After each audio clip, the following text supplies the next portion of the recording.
Outlining your perfect YouTube sales funnel for 2020. Hey there everyone! These past training lessons have walked you through the manual strategies that are going to get you started on the right foot. And now, we're about to get into the brainy stuff. The strategies that will help you plan, improve, optimize, and scale. And we are going to start by teaching you how to outline the perfect YouTube sales funnel for 2020. In this lesson, you'll learn how to develop a funnel according to your content efforts, and what types of videos you'll have to produce to move each viewer into your funnel. Step number 1.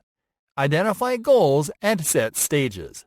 It is important to identify what the goals of a sales funnel are, and to set them in order before you set up the stages in your funnel.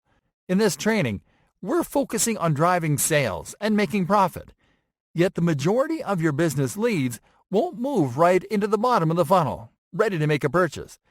That is why it is vital to establish different goals to capture leads at different stages.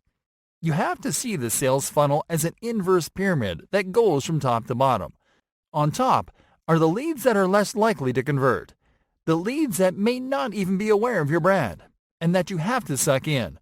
In the middle are the leads that are aware of your brand and are interested in your offer. And in the bottom are the leads that are ready to get their hands on your product. Let's establish goals for each stage in the funnel. At the top of the funnel, your goal is to drive awareness. That is, awareness about your brand or your product or your service. The intention is for the user to become aware that you exist, regardless of their desire to consume what you offer. At the middle of the funnel, your goal is to drive interest and consideration. Once a lead sees you as a trustworthy authority, they'll keep hanging around, watching your videos, either because you are a trusted source of information or because your products offer a real way to solve an issue or need in their life. Notice that at this point, you can also drive desire. This means that the lead is not only considering your product, but is actively desiring your product. Yet there is an objection stopping the lead from taking action, such as price, or maybe they need to learn more about the product before making a purchase. Finally, at the bottom of the funnel, the goal is to drive action.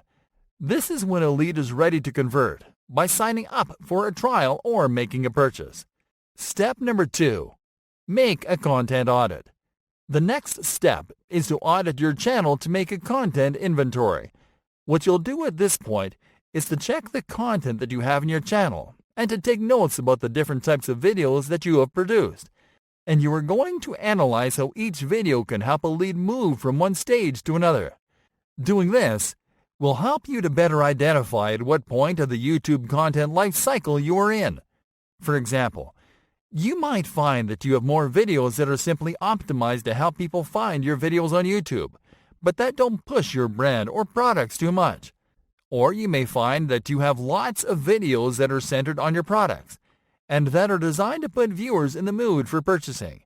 By taking inventory of the different videos you have, you can fine-tune your content strategy to match the goals you need to achieve at each stage of the funnel. In other words, you can find out how many videos you have to create to have an equal number of videos for each stage. This is especially helpful if you're just getting started. Step number 3. Plan your content mix for each stage of the funnel. By this point, you know the mindset that will push viewers into each stage in a YouTube sales funnel, and you have a clearer idea of the type of content that you need to produce to balance things out.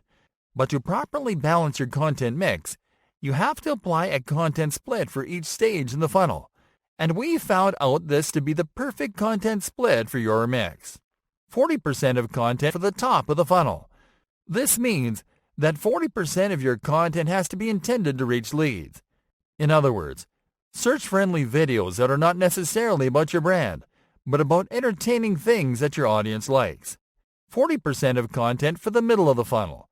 This means that another 40% of your content will be intended to showcase your products in a context that is familiar to your audience, using storytelling techniques.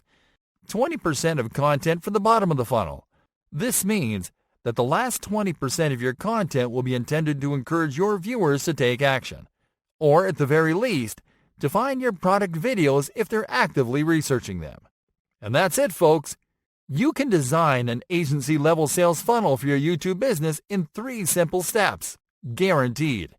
Are you curious about what types of videos work best for YouTube business and which ones perform best for each stage in the funnel? Then tune in to the following lessons.